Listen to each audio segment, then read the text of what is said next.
Les jeudis de l'économie avec la BCI. BCI, la banque partenaire de tous les entrepreneurs calédoniens. Bonjour à tous et bienvenue dans les jeudis de l'économie Radio Rythme Bleu. Un accord sur le nickel est à portée de main, a martelé le ministre de l'économie et des finances, Bruno Le Maire, avant de quitter le territoire lundi au terme de ses 3 jours de visite.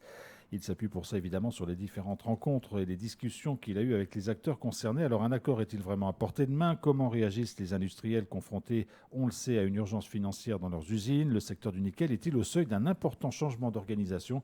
C'est ce que nous allons voir avec les 3 invités qui sont avec nous sur ce plateau. Nathalie Bakache, la secrétaire générale de la SLN, Alexandre Rousseau, directeur des ressources humaines chez KNS, et Gabriel Ben-Simon, responsable des affaires économiques chez Prony Resources. Bonjour à tous les 3. Bonjour. Bonjour. Et merci d'avoir accepté notre invitation il y a quelques mois, c'était au mois d'août. Vous étiez déjà sur ce plateau pour parler de la situation de vos usines respectives et aussi des perspectives. On parlait déjà d'énergie, on va en reparler évidemment dans cette émission. Mais avant cela, depuis quelques semaines maintenant, on entend beaucoup de rumeurs très alarmantes sur la situation financière des industriels en Nouvelle-Calédonie. On a entendu même parler dans certains cas de fermeture qui pourrait avoir lieu d'ici quelques semaines si les choses ne bougeaient pas. Alors, ma première question à chacun d'entre vous sera très simple. Où est-ce que vous en êtes concrètement ? Est-ce qu'il y a des perspectives de fermeture ? Où est-ce que vous en êtes dans vos réflexions et dans les décisions qui pourraient être prises ? Alexandre Rousseau d'abord, pour commencer. Écoutez, en ce qui concerne Koniambo Nickel, je pense que les annonces faites par notre actionnaire financeur Glencore ont été claires. Le financement de nos opérations cessera le 29 février 2024 si aucun autre mode de financement n'est avancé. Donc pour l'instant, nous déroulons nos opérations sur ce principe-là et travaillons justement pour les plans qui vont nous permettre de poursuivre au-delà de cette date. Voilà, donc l'usine continue à fonctionner aujourd'hui et atteint ses objectifs de production ? À plein régime, oui, et sur le deuxième semestre, on est en ligne avec nos objectifs. Nathalie Bakache pour la SLN. Oui, bonjour Jean-François, merci de poser cette question parce que vous parlez de perspective de fermeture. Nous, ce qu'on cherche, c'est la perspective de la continuité d'opération. Donc, ce que nous faisons aujourd'hui, c'est face à un marché qui, en un mois, a dégringolé. Il faut comprendre qu'on a perdu $1 par livre de valeur du nickel sur le marché. Le marché n'est pas porteur en plus en ce moment. Voilà. Exactement. Les perspectives négatives s'accélèrent et nous luttons. Nous luttons par un plan drastique de réduction de nos dépenses. Nous luttons en alignant tous les paramètres pour continuer d'opérer. Il faut savoir que notre production aujourd'hui se maintient à un très haut niveau. Nous sommes depuis 4 mois sur un rythme de 50 000 tonnes annuelles. C'est bien le nominal pour la SLN. Et nous devons adresser, c'est l'objet du jour, des mesures structurelles pour assurer notre continuité. Gabriel Ben-Simon. Effectivement, le but, c'est de garantir la continuité de nos opérations. Donc, on travaille sur des systèmes de financement, comment s'assurer que la machine continue. Car c'est vrai qu'on a des échéances à court terme. Il y a quelques mois, on a levé des alertes. On parlait en mois. La situation économique liée au cours du nickel s'est vraiment détériorée. Des fois, on peut parler en dollars par livre, mais si on parle pour Prony Resources, la baisse qu'il y a eu ces 3 derniers mois, on est sur une perte de chiffre d'affaires d'à peu près 1 milliard par mois, pour donner l'accélération de l'impact sur notre trésorerie. Donc, est-ce qu'on parle en mois ou en semaines aujourd'hui ? Ce qu'il faut savoir, c'est qu'il faut vraiment trouver de manière urgente une solution pour la continuité de nos exploitations. Alors, vous êtes un peu rassurants les uns les autres et on le comprend bien évidemment puisque la production continue, les usines continuent à tourner et le but, vous l'avez rappelé Nathalie Bakache, c'est de ne pas avoir une perspective de fermeture mais une perspective de poursuite finalement de l'activité, bien évidemment. Mais quand même, on a eu des propos plutôt alarmistes avec un ministre qui a dit qu'il faut trouver 1,5 milliard d'euros, c'est-à-dire 180 milliards de francs pacifiques dans les semaines qui viennent pour pouvoir continuer à ce que les usines fonctionnent. Est-ce qu'on en est quand même là, Alexandre Rousseau ? Bien évidemment, si on vous donne l'impression d'être rassurant, je pense que chacun, on s'assoit sur nos bases de nos métiers, de la production. Et en tout cas, pour Koniambo Nickel, les résultats sont très encourageants. Par contre, on ne va pas se voiler la face. La situation est alarmante, c'est une réalité. Quand Gabriel parle de semaines, je pense que ça peut parler à tout le monde. C'est des montants, on parle de 1,5 milliard, c'est des montants astronomiques, donc je ne peux pas commenter le chiffre en lui-même, mais bien évidemment, la situation est très sérieuse. Il y a des aspects qui peuvent nous encourager, et on va certainement y venir, mais des propositions ont été faites et sont maintenant concrètes, donc c'est une base de travail qui va nous permettre d'espérer dans un délai très court, mais un délai où tous les acteurs sont engagés, de pouvoir commencer à avancer sérieusement sur le sujet. Sur ce point-là, Nathalie Bakache ou Gabriel Ben-Simon, oui. Oui, je pense qu'il faut distinguer deux choses. Il y a le conjoncturel. Le marché, aujourd'hui, nous sanctionne plus qu'il ne l'a fait depuis des années. Là, on parle du mois en cours et de toute l'année 2023. Mais ce que nous propose cet accord et ce que nous appelons tous de nos voeux depuis des mois, c'est d'adresser nos problèmes structurels. Le marché, il est dur aujourd'hui pour tous nos concurrents. Il est dur pour la Chine, il est dur pour certains producteurs indonésiens, il est dur pour les producteurs calédoniens. Mais aujourd'hui, ce que nous devons adresser, ce sont ces problèmes structurels, et nous l'avons déjà dit à plusieurs reprises, c'est bien le prix de l'énergie, c'est bien le problème de l'accès à la ressource, c'est ce que contient cet accord, et c'est ce qui nous amènera à pouvoir accuser des chocs de marché conjoncturels. Alors, on va revenir justement sur les différents points qui sont dans cet accord. Gabriel Ben-Simon, le ministre de l'économie, avant son départ, a dit, en gros, possiblement, on pourrait signer cet accord d'ici la fin janvier. Est-ce que, du coup, pour vous, c'est des délais qui vous semblent raisonnables par rapport aux problèmes que vous rencontrez ? Les délais sont urgents. Tout d'abord, le ministre est venu, il a parlé du 1,5 milliard, il a parlé de l'accord pour janvier. Ce qu'il faut vraiment saluer aussi, c'est sa venue. Le ministre Bruno Le Maire et également le ministre Darmanin sont venus sur notre site. On a pu faire une coutume de bienvenue avec les coutumiers du Grand Sud. Ils ont pu échanger avec nos employés, ils ont souligné le côté que les employés étaient motivés, que les employés croyaient en ce projet, donc ça donne envie de se battre pour nos entités. Et on a eu des discussions aussi très ouvertes et directes. Il a vu notre niveau d'installation qui est assez époustouflant pour le secteur des batteries en Nouvelle-Calédonie. Et du coup, cette venue est très positive pour la situation. Alors après, est-ce qu'on a le temps d'attendre ?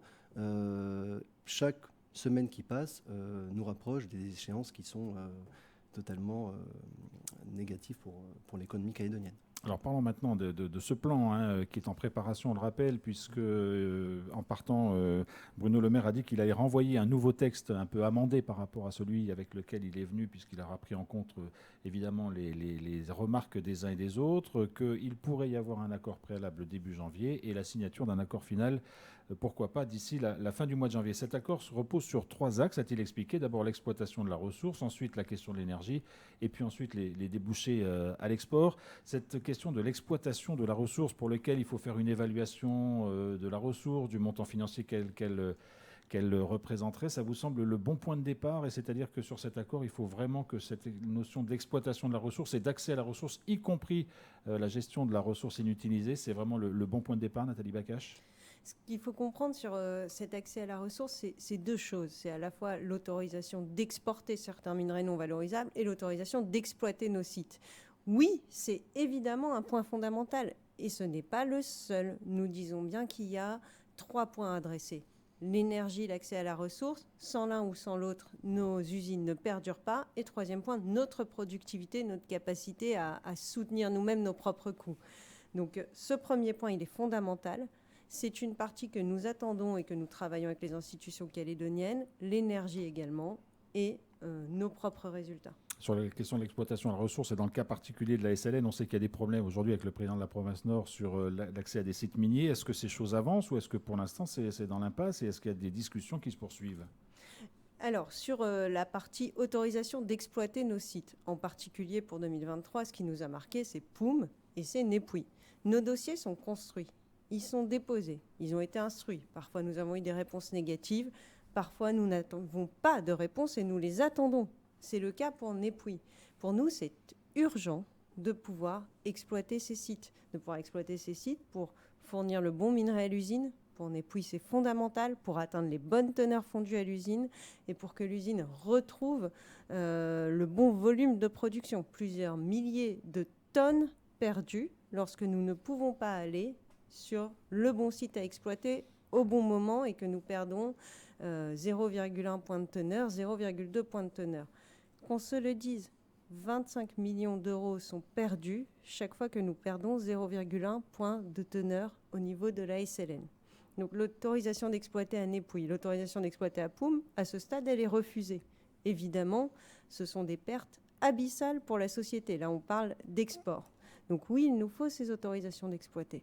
Vous ne rencontrez pas les mêmes problèmes, vous, Gabriel Ben-Simon, par rapport à la ressource et à l'exploitation de la ressource? Alors peut-être que notre système est un petit peu plus simple parce qu'on n'a qu'une seule mine qu'on exploite. Donc l'accès à la ressource est un petit peu peut-être plus facile vu qu'on peut concentrer tous nos efforts dessus. On a le point qui est pour pouvoir exporter du matériel.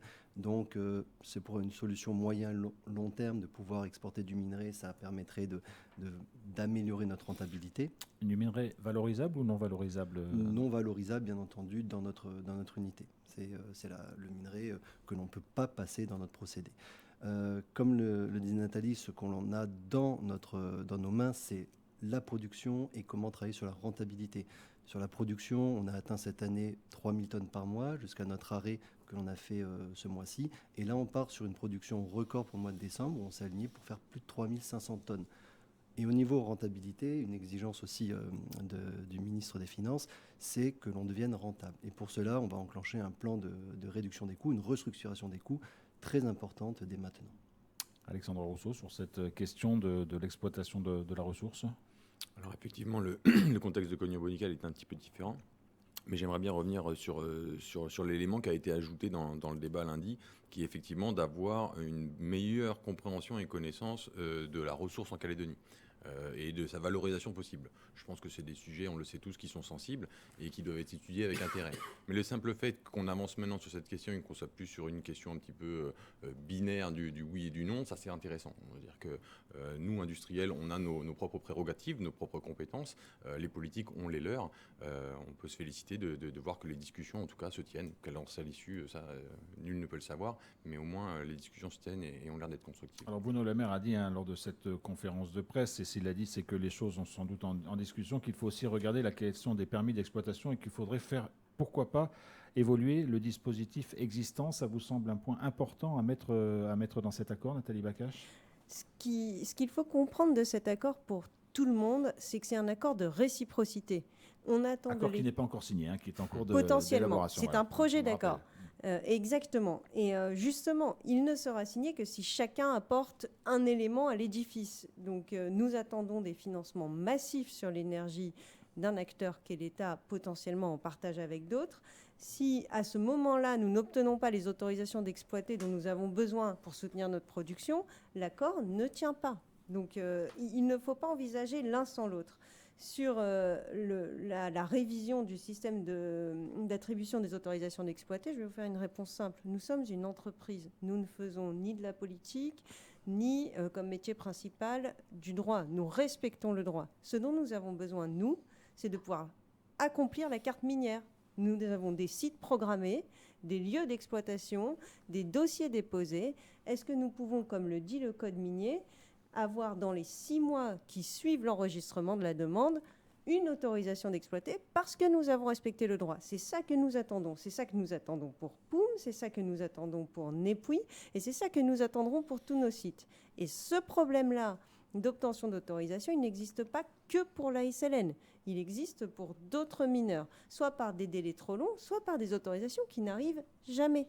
Donc nous voulons, quel que soit le système, c'est l'affaire des politiques, des institutions, pouvoir avoir de la lisibilité juridique et des autorisations quand nous déposons des dossiers. Alors ce point sur l'exploitation de la ressource est le point numéro 1 mis en avant par le ministre de l'économie, et il a dit s'il y a un accord sur ce point, alors l'État est prêt à investir pour avoir une énergie décarbonée. On sait que c'est quelque chose qui vous préoccupe beaucoup, le coût de l'énergie, sa transformation aussi, parce qu'on sait qu'aujourd'hui il y a des grandes questions liées à l'environnement et aux techniques qui pourraient permettre de produire cette énergie la plus décarbonée possible. Alexandre Rousseau, est-ce que vous comprenez que finalement les choses soient liées? L'État ne s'engagera pas plus si finalement ces questions d'exploitation de la ressource, d'accès au site minier n'est pas réglé. C'est normal, selon vous? Ça vous semble logique?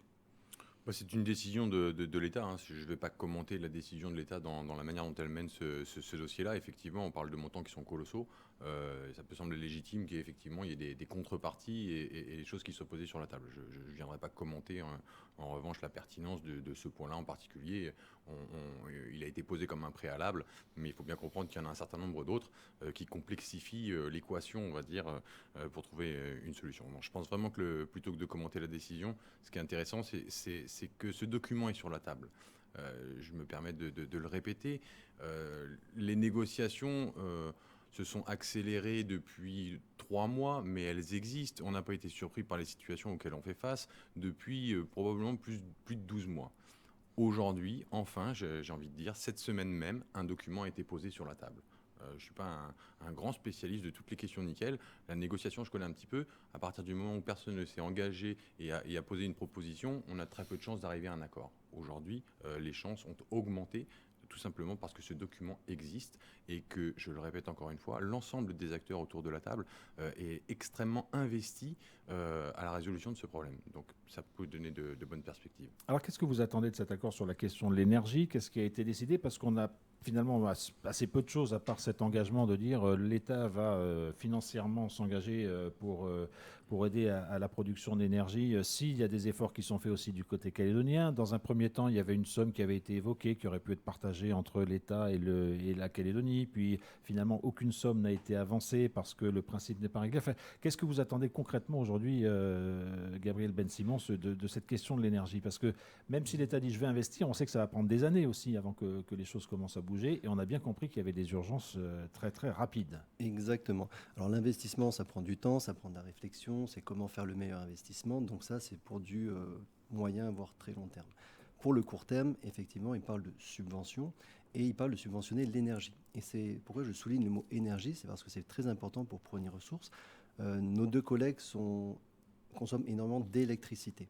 Nous, on consomme 4 fois moins d'électricité, mais on consomme aussi beaucoup d'énergie pour chauffer nos installations et les mettre en opération. Et de pouvoir subventionner l'énergie sera vraiment un bon support pour Prony Ressources, équivalent à ceux qui pourraient être apportés pour la SLN et pour KNS.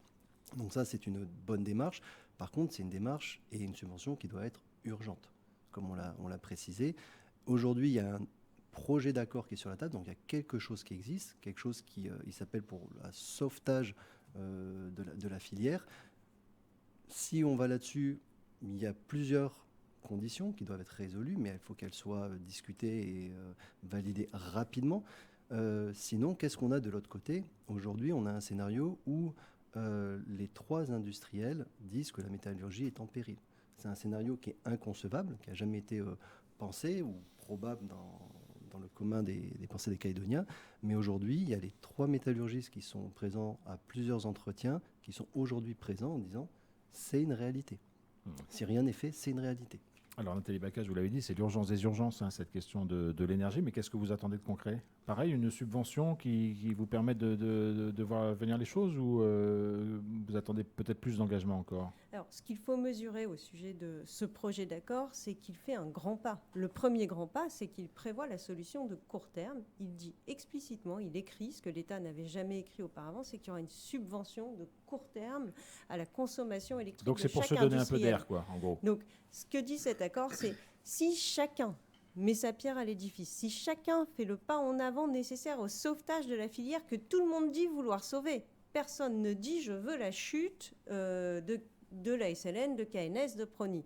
Si chacun fait ce pas, l'accord dit l'État prendra en charge, avec des clés de répartition à définir, le court terme, la subvention à l'énergie, et l'investissement de long terme dans un système énergétique. Donc ce que nous ne pouvons que répéter, nous, c'est oui, l'accord peut être retravaillé, il peut être modifié, mais allons-y, et allons-y rapidement, parce que cet accord apporte des perspectives de sauvetage. L'énergie, oui, mais à la condition que chacun fasse le pas qui doit être le sien. On a parlé de l'accès à la ressource, on a parlé de la possibilité de valoriser les minerais non valorisables localement. Cet accord parle aussi d'une dimension qui a été demandée par la profession, moratoire fiscal, réglementaire. Cessons de compliquer la vie des entreprises, de nuire à leur compétitivité sur un marché qui est mondial. 70% de la production métallurgique aujourd'hui est asiatique. Il faut que nous puissions nous battre à armes égales. Et ça, le ministre l'a rappelé, d'ailleurs. Alexandre Rousseau, sur cette question de l'énergie. Oui, je suis tout à fait d'accord avec mes deux collègues pour dire les choses peut-être un petit peu plus simplement. Les discussions avec les services de l'État, elles se passent entre industriels et services de l'État depuis plusieurs semaines, même plusieurs mois. Donc cette question-là, de la possibilité et dès la publication du rapport de l'IGF, les questions se sont posées, d'avoir des subventions, c'est de l'avis de tous la seule et unique option pas juste pour prendre de l'air, parce qu'on est en train de parler de périodes de 5 à 10 ans minimales qui vont permettre les investissements. C'est vraiment pour construire la suite, quoi. C'est tout simplement pour être crédible sur le marché international. Donc le juste prix de l'énergie, c'est celui qui nous fait survivre. On a quelques repères sur la grille. On sait à peu près combien les Chinois en Indonésie payent. On sait à combien sont subventionnées les industries canadiennes. On sait qu'en Europe, il y a aussi des subventions qui se font. Donc, on a tout un tas de repères autour de la table. Maintenant, la discussion, encore une fois, elle doit se faire sur ce fameux juste prix. Mais c'est beaucoup plus intéressant de commencer à discuter, excusez-moi du terme, mais d'être un peu marchand de tapis pour est-ce que c'est 50, est-ce que c'est 80, 75 ou 15, que de se poser la question de est-ce qu'on va en avoir ou pas. Aujourd'hui, l'option est clairement posée, et cette fois-ci par un ministre, sur la table. On sait qu'elle est conditionnée, mais on avance, on a fait un pas important cette semaine. On peut effectivement raisonner en termes de pourcentage pour savoir jusqu'à quelle hauteur l'énergie pourrait être subventionnée par l'État dans cette période qui reste une période transitoire. On l'a bien compris, mais j'imagine que vous avez sorti les uns et les autres votre calculette. Vous avez estimé un montant qui vous permettrait finalement de vous en sortir pendant les 5 ans qui viennent pour que cette énergie revienne moins chère, Nathalie Bakache ? Mais je pense que la première excellente calculette, c'est ce que font nos concurrents. On parle bien d'entreprises sur un marché. Et nos concurrents en Indonésie, ils payent leur électricité entre 50 et 60 euros du mégawattheure. Pour la SLN, on est plutôt de l'ordre de 200, 210 euros. 4 fois plus cher, quoi. Donc, 4 fois plus cher. donc si déjà on pouvait atteindre le prix auquel accèdent nos concurrents, ce serait un premier game changer, une première avancée sur notre situation. Ensuite, nous regardons ce que certaines entreprises de métropole arrivent à obtenir dans le cadre d'une boîte à outils d'aide à la sidérurgie, aux entreprises électro-intensives. Et là, on atteint parfois 30 euros du mégawattheure pour une usine opérée par Eramet dans le nord de la France. Donc, avançons dans le travail sur cet accord, comme le disait mon collègue Alexandre Rousseau, et ensuite nous verrons précisément avec les calculatrices jusqu'où on peut aller. Une estimation de vos besoins quand même à Prognery-sur-Cise ? Nos besoins sont un petit peu plus complexes à calculer parce que ce n'est pas uniquement sur l'électricité, une subvention d'électricité, mais c'est du même ordre de grandeur que nos collègues. Vous êtes aussi pareil, vous allez faire la même réponse, Alexandre Rousseau ? Oui, je pense qu'on va assommer les gens avec des milliards, des millions, mais effectivement, oui, c'est des montants qui sont colossaux. Ouais. Nous, un des enjeux, et ça me paraît intéressant aussi de le souligner, c'est qu'on est capable de faire des estimations en fonction du volume de subventions qu'on pourrait recevoir, de notre profil d'horizon de rentabilité ou d'équilibre ou d'autofinancement. Je le rappelle, Congenbo Nickel, je pense comme Progny-Ressources, est encore en phase de montée en puissance. C'est des phases qui sont déjà très délicates et où le déficit, entre guillemets, est naturel. On parle beaucoup de dette colossale, c'est aussi de l'investissement. Donc dans notre phase de montée en puissance, on a effectivement, en fonction du montant de la subvention, des horizons d'autofinancement qui vont s'éloigner si la subvention n'est pas suffisamment élevée. Donc c'est cet aspect-là qui nous importe, et comme notre production donne de bons signaux, on espère que la subvention sera le plus proche on va dire des standards internationaux, et ce qui nous permettrait d'entrevoir l'autofinancement dans les 2 ans qui viennent. Si cette question de l'énergie est centrale, et vous l'avez rappelé les uns et les autres, il y a aussi un troisième point mis en avant, un troisième axe mis en avant dans cet accord, c'est la question de l'exportation, de l'orientation du marché, qui aujourd'hui est quasiment exclusivement tourné vers l'Asie. Il y a eu un appel du pied de Bruno Le Maire en dire mais nous, en métropole et en Union européenne, on a des besoins. Pourquoi ne pas exporter un peu plus loin ? Est-ce que ça aussi, ça permettrait de dégager du cash ? Est-ce que ça permettrait peut-être de valoriser, y compris financièrement, des ressources qui sont inutilisées ? Enfin, comment vous voyez les choses là-dessus ? Est-ce qu'il y a un travail à mener qui est important, Gabriel Bensimon ? Vous êtes concerné, vous aussi, parce qu'on sait bien que vous produisez du nickel batterie et qu'il y a des besoins de plus en plus importants. C'est pour ça que je vais prendre la première réponse à cette question. Alors, effectivement, quand le ministre Bruno Le Maire a visité notre site, il a vu que notre installation industrielle est faite pour ce marché des batteries, on a mis beaucoup d'argent pour développer des projets pour la rendre compétitive sur ce niveau-là. Et c'est un marché à privilégier pour nous. Pourquoi ? Parce que c'est un marché qui a aussi des droits de douane pour les pays non européens. C'est un marché qui va aussi prendre en considération les émissions de carbone lors de la production du nickel. Et avec le plan proposé, on va pouvoir aussi décarboner encore plus l'énergie. Donc c'est un marché qui va être porteur, où on va pouvoir aller chercher des clients qui sont prêts à payer plus pour la matière que l'on produit, d'un point de vue droit de taxe, d'un point de vue CO2 et également d'un point de vue la manière responsable dont on travaille en Nouvelle-Calédonie. Donc nous, on a réitéré au ministre le fait qu'on peut jouer un rôle déterminant dans la réindustrialisation de la France et également dans le monde des véhicules électriques qui se développe en ce moment. Vous n'avez pas tout à fait les mêmes équations, mais cette question de l'exportation est essentielle aussi pour la SLN, Nathalie Bakache. Oui, tout à fait. Si on parle de l'attente de l'État qu'on réoriente la production de ferro-nickel vers le marché européen, c'est quelque chose sur lequel, depuis que les discussions ont commencé, nous travaillons avec nos services commerciaux.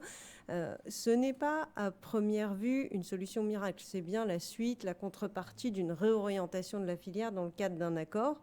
Nous avons des perspectives en ce sens. Effectivement, deuxième perspective, c'est reprendre potentiellement, avec évidemment un besoin financier pour l'investissement, la production de maths qui nous rapproche d'une étape vers le nickel batterie également. Et le côté KNS, Alexandre Rousseau? Alors, si on parle effectivement d'ouverture sur les marchés, je pense que la première question pour les producteurs de ferro-nickel, c'est de savoir quel type de produit on vend. Est-ce qu'on vend du ferro-nickel, dans quelle filière, et comment on le convertit éventuellement sur le territoire. Donc, depuis déjà plus d'un an et demi, on est sur ces questions-là à Cognac-Bonickel. On a réalisé des tests en 2022 et on les a augmentés en 2023. Donc il y a une partie de notre production qui intègre des filiales de Glencore au Canada et en Europe.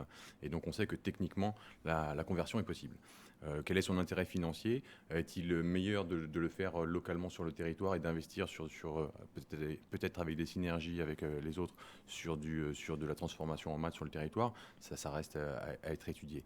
Quant à la commercialisation du produit sur les marchés européens, je ne peux pas me substituer à notre actionnaire Glencore, notre actionnaire minoritaire qui est en charge de la commercialisation, mais il est raisonnable de penser qu'un marché qui s'ouvre, c'est toujours une bonne nouvelle pour un trader. Donc je pense que le marché européen est un marché sur lequel beaucoup de gros industriels ont des vues et qu'on a probablement une chance en Calédonie d'avoir un nickel premium. Je pense qu'on l'a mentionné à plusieurs reprises, puisque les normes environnementales qu'on respecte, les normes RSE de manière plus globale qu'on respecte, sont bien au-delà de celles de certains de nos concurrents asiatiques par exemple. Donc on pourrait espérer peut-être quelques premiums aussi à la vente. Donc je pense que pour des traders, c'est toujours des choses qui sont intéressantes à négocier. Alors tout cela est en discussion, bien évidemment, mais qui discute aujourd'hui? Parce qu'on a bien compris que vous discutiez, vous, industriels, directement avec l'État, mais Bruno Le Maire, avant de partir, a annoncé la mise en place d'un groupe de travail. Alors il a dit qu'il va devoir travailler 7 jours sur 7, 24 heures sur 24. Je ne sais pas si ce sera possible, parce que dans ce groupe de travail, il y aurait le gouvernement, les provinces, les différentes collectivités calédoniennes. Est-ce que vous y êtes aussi associé? Comment vous voyez les choses et comment le calendrier qu'on a évoqué tout à l'heure en début d'émission va se mettre en œuvre? Enfin, voilà, comment les choses avancent? Est-ce que vous êtes impliqué dans ces groupes de travail et est-ce que vous attendez des décisions rapides? Nathalie Bakache. La première remarque de nos entreprises quand nous avons lu le projet d'accord, c'est qu'il contient beaucoup de bonnes orientations. Qui et comment allons-nous le mettre en œuvre? Donc oui, nous saluons la constitution d'une équipe de travail. Oui, nous contribuerons au maximum à leur apporter tous les éléments techniques en notre possession, comme nous l'avons d'ores et déjà fait, chaque métallurgiste, avec le CIM, avec le SEM. Nous avons déjà transmis nos propositions d'amendement de cet accord, nos attentes, donc vivement la constitution de cette équipe et nous sommes à leur entière disposition pour passer enfin en mode solution et action. Parce qu'il y a des décisions techniques à prendre, mais Alexandre Rousseau, il y a aussi des décisions politiques. En ce qui concerne les décisions politiques, je pense que c'est pas le hasard que ce soit le Congrès et le gouvernement, si j'ai bien compris, qui étaient... Et les provinces aussi. De ce que j'en ai compris, c'est les deux piliers, c'était Congrès et gouvernement, et la porte était ouverte aux provinces et aux industriels et à toutes les bonnes volontés. Donc je pense que ça, c'est un bon signal. En tant qu'industriel, chacune de ces parties prenantes-là, que ce soit le gouvernement avec lequel on est en lien constant ou l'État français, on a déjà contribué à apporter les éléments techniques. Nous sommes l'objet du débat, mais nous ne sommes pas la solution de l'ensemble des décisions qui doivent se prendre. Donc bien évidemment, je pense que c'est une évidence que les trois industriels et les autres acteurs du nickel en Calédonie contribueront et mettront tous les efforts 24 heures sur 24 s'ils ont la force de le faire pour trouver des solutions. Donc c'est encourageant. Alors pour conclure, et au-delà du sauvetage, on l'a bien compris parce que c'est de cela dont il s'agit des industriels en Nouvelle-Calédonie, ce travail qui se met en route un peu dans l'urgence, dans la précipitation parce qu'encore une fois les échéances sont très très courtes, est-ce que vous pensez les uns et les autres que ça peut aboutir à un important changement d'organisation de la filière nickel en Nouvelle-Calédonie? Est-ce que finalement ce qui est en train de se construire aujourd'hui dans l'urgence ne pose pas les bases d'une organisation un peu différente de ce qui a été fait jusqu'à présent dans les années à venir? Ce sera un peu le mot de conclusion. Je vais vous demander à chacun de vous exprimer sur ce point-là. Gabriel Ben-Simon. Ce que ce projet d'accord amène, c'est de maintenir déjà la filière nickel en Nouvelle-Calédonie. C'est déjà quelque chose à souligner qui est extrêmement important. Après, qu'elle se modifie, qu'elle s'adapte, c'est également quelque chose de crucial. Le marché du nickel mondial change très très vite. Il faut aussi que l'on s'adapte. Donc il y a un énorme travail à faire de précision, de validation, de discussion pour aboutir. Mais il faut aboutir rapidement. Changement d'organisation en vue, Nathalie Bacage de la filière nickel. Sur l'organisation, je ne peux pas répondre aujourd'hui. Par contre, ce qu'il nous faut aujourd'hui, et c'est ce que trace ce projet d'accord, c'est une union sacrée sur tous les paramètres qui nous feront retrouver de la compétitivité au niveau de la filière. Et ces paramètres, nous les connaissons, nous les avons partagés localement. Ils sont aussi dans la main des institutions calédoniennes, aussi et surtout dans la main des institutions calédoniennes. L'État propose d'apporter sa pierre. Il faut maintenant passer à l'action, il nous faut de l'agilité, il nous faut de la simplicité juridique, il nous faut de l'énergie pas chère, il nous faut de l'accès à la ressource pour que nous puissions nous battre sur un marché mondial où nous avons notre place, notre plus-value, notre modèle social et environnemental. Alexandre Rousseau. Je ne sais pas si Big Bang ou continuité dans le changement, c'est le point le plus important. Je n'ai pas d'avis forcément sur la question, sur ce qui va se passer dans les 2 mois, dans les 8 semaines qui viennent, mais aussi sur ce qui se passera peut-être par la suite. Je pense qu'aujourd'hui, il va falloir qu'on dénoue un sujet crucial au bout duquel la mort des uns et des autres, pour parler de manière très triviale, est l'enjeu. Exactement. Par contre, je pense que j'essaie toujours de voir les choses positives. Dans une crise, quand on s'en sort, on en tire des enseignements. On a déjà beaucoup de manières de collaborer entre acteurs du nickel. Je pense qu'on a intensifié ces derniers temps ces discussions, ces synergies, ces pistes de réflexion. Donc j'ai confiance que si on arrive à passer cette étape-là, on saura, dans les mois qui suivent, réinventer peut-être ce qui permettra au nickel calédonien d'être bénéfique pour tout le monde. Affaire à suivre bien évidemment, et on va se suivre de façon très précise l'évolution des négociations autour de cet accord annoncé donc par Bruno Le Maire. Un accord est à portée de main, a-t-il dit. On verra si on se concrétise en début d'année 2024 puisque c'est l'échéance ultime, j'allais dire, avant de passer à des choses beaucoup plus compliquées si jamais l'accord n'était pas signé. Merci à tous les trois d'être venus nous expliquer les enjeux contenus dans cet accord et les chantiers qui sont lancés. Cette émission sera évidemment disponible en réécoute pour ceux qui le souhaitent bientôt sur notre site internet rrb.nc. Bel après-midi à tous. Merci.